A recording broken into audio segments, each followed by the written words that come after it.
Imagine a king so wise that rulers from across the known world journeyed just to hear him speak. A king so wealthy that silver in his kingdom was as common as stones. A king who built a temple so magnificent it was said to be the very dwelling place of God on earth. This is the story of King Solomon, a figure of dazzling brilliance and profound tragedy, whose life serves as a timeless lesson on power, wisdom, and the fragility of human greatness. Our story begins not with Solomon, but with his father, King David. David, the shepherd boy who defeated Goliath, had forged the tribes of Israel into a powerful, unified kingdom. But as David's life drew to a close, his court was a hotbed of intrigue. His eldest surviving son, Adonijah, declared himself king, gathering powerful allies. It seemed the succession was settled. But behind the scenes, two key figures moved to change the course of history: the prophet Nathan and Bathsheba, Solomon's mother. They went to the aging King David, reminding him of a promise he had made that Solomon, not Adonijah, would inherit the throne. Stirred into action, David made his will known. Solomon was publicly anointed, riding on the king's own mule, and the people roared, "Long live King Solomon!" Adonijah's coup collapsed instantly, and a new era dawned. Solomon began his reign with a powerful demonstration of his commitment to God. He traveled to Gibeon, a major place of worship, and offered 1,000 sacrifices.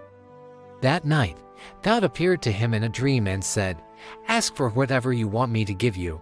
Think about that for a second." Unlimited power, endless riches, a long life, anything was on the table. But Solomon's request was astonishingly selfless. He asked for a discerning heart to govern God's people and to distinguish between right and wrong. God was so pleased with this answer that he not only granted Solomon unparalleled wisdom but also promised him the very things he did ask for: riches and honor beyond any king of his time. This divine wisdom wasn't just an abstract concept, it was immediately put to the test. The famous story of the two women and the baby is a masterclass in psychology and justice. Two mothers came before Solomon, both claiming to be the mother of a single living infant. The other baby had died in the night. With no witnesses and no evidence, it was an impossible case. But Solomon, with his God-given insight, proposed a shocking solution: cut the living child into it and give half to each woman. The court must have gasped. But then, the truth revealed itself. The real mother, in agony, cried out, "Please, my lord, give her the living baby. Don't kill him." The other woman, however, coldly agreed, "Neither I nor you shall have him. Cut him." In that moment, Solomon knew. He pointed to the first woman and declared, "Give the living baby to her. She is his mother." News of this judgment spread like wildfire, and all of Israel held their new king in awe, recognizing that the wisdom of God was in him. With his kingdom secure and his wisdom legendary, Solomon embarked on an era of unprecedented peace and prosperity. This period, often called the Golden Age of Israel, was built on shrewd diplomacy and strategic alliances. He didn't expand his kingdom through constant warfare like his father. Instead, he built a powerful army, including thousands of chariots and horsemen, as a deterrent.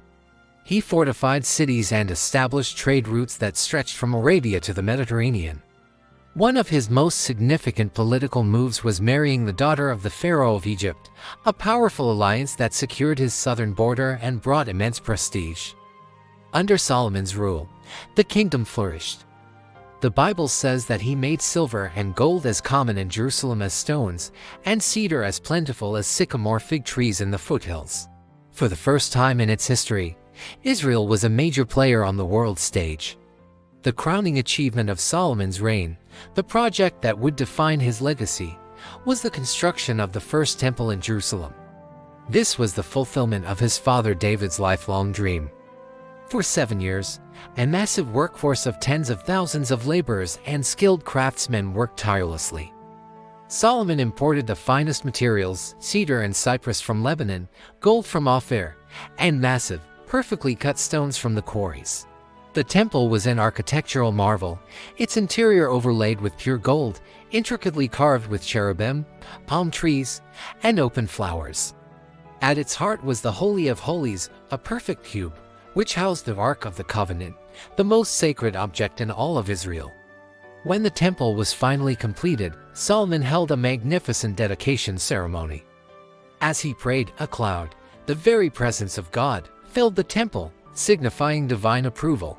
It was the absolute zenith of his reign, a moment of perfect unity between God and his people, all made possible through their wise and faithful king. Solomon's fame echoed throughout the ancient world. The Bible tells us that the whole world sought audience with Solomon to hear the wisdom God had put in his heart. The most famous of these visitors was the Queen of Sheba. Hearing tales of his incredible wisdom and wealth, she traveled from her distant kingdom, likely in modern-day Ethiopia or Yemen, with a great caravan of camels bearing spices, gold, and precious stones. She came to test him with hard questions, and Solomon answered them all. Nothing was too difficult for him. The queen was utterly overwhelmed. She saw his palace, the food on his table, the organization of his court, and the great temple he had built.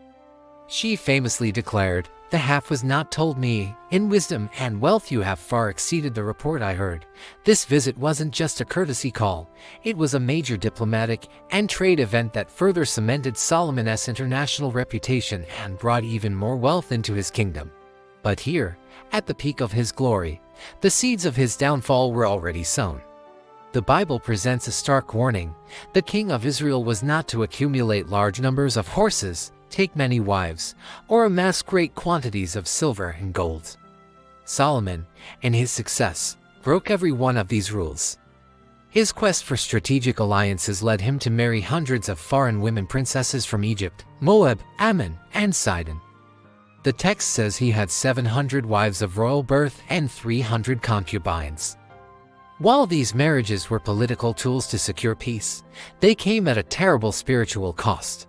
The problem wasn't just the number of wives, it was their influence. To please them, Solomon, the very man who built God's temple, began to build shrines and high places for their foreign gods. He built altars for Ashtoreth, the goddess of the Sidonians, and for Molech, the detestable god of the Ammonites. The wise king who once prayed for a discerning heart began to worship idols on the very hills overlooking the city of Jerusalem, where the one true God was meant to be worshipped. His heart, once wholly devoted to God, was now divided. The Bible puts it bluntly, as Solomon grew old, his wives turned his heart after other gods, and his heart was not fully devoted to the Lord his God, as the heart of David his father had been. The consequences were not long in coming.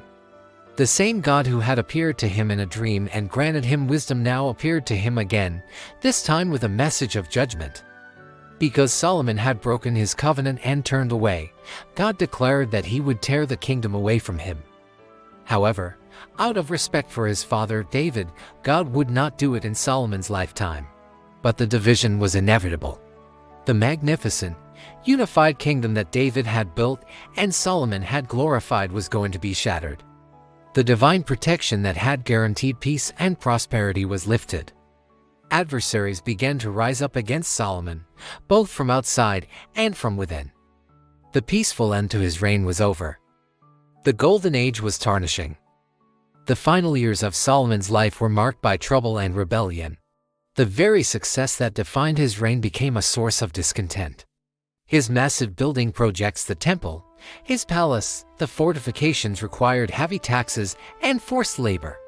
The people, especially the northern tribes, grew to resent the heavy hand of the monarchy centered in Jerusalem. A young, capable official named Jeroboam, who had been in charge of the forced labor gangs, was met by the prophet Ahijah. The prophet tore his new cloak into 12 pieces and gave 10 to Jeroboam, symbolizing that God was going to give him 10 of the 12 tribes of Israel to rule. When Solomon heard of this prophecy, he tried to kill Jeroboam, who fled to Egypt for safety. The seeds of civil war had been planted. Solomon died after a 40-year reign, and the kingdom immediately fractured. His son, Rehoboam, took the throne, but when he threatened to rule even more harshly than his father, the 10 northern tribes rebelled, making Jeroboam their king. The unified kingdom was gone, split into the southern kingdom of Judah and the northern kingdom of Israel. This division would lead to centuries of conflict, weakness, and eventual conquest by foreign empires. The glorious temple Solomon built would one day be destroyed. The Golden Age was a distant memory. The story of King Solomon is a powerful and sobering tragedy. He was given everything a person could desire: wisdom, wealth, power, and peace. He reached heights of greatness that few have ever touched. Yet, in the end, he lost his way. His story is a timeless reminder that wisdom isn't just about knowledge or cleverness, it's about faithfulness. It teaches us that even the greatest gifts can be corrupted by a divided heart, and that a slow drift away from our core principles can lead to a catastrophic fall.